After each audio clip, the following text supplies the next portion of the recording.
Okay, Kryptuhan, good evening Kryptuhan, and Happy New Year sa inyo. So, this time we're going to discuss this movement of BTC. Bakit ba ako nag-buy dito? So, kunin ko muna yung drawing. Nag-engage ako dito kasi nakikita ko dito siya first nag-pump.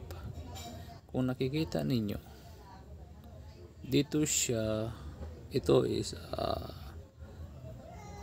rectangular for movement, upward movement, pero bumalik siya dito, dito. So kaya ako nag-engage dito for buying position. So yun lang yun. Sa tingin ko aabot ito yung price, lagpasan niya ito, pero hindi natin alam. 43 going to 43, pero yung stop loss ko is dito lang po, ito lang, 43,380. Diyan ang stop loss ko. If ever bumagsak siya, meron akong loss na $2. If naman mag-win to, meron akong panalo dito na 18. So 1:8,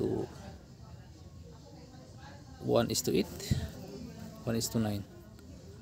So ang ratio na to is 1:9. If ratio ang ano nyo concern, pero dito naman careful. Pero let's go, yun lang po. Sana is mag-materialize to. Pero if aangat naman to siya, is susundan ko to ng trailing stop. So yun lang. Bye bye, see you for the next trade.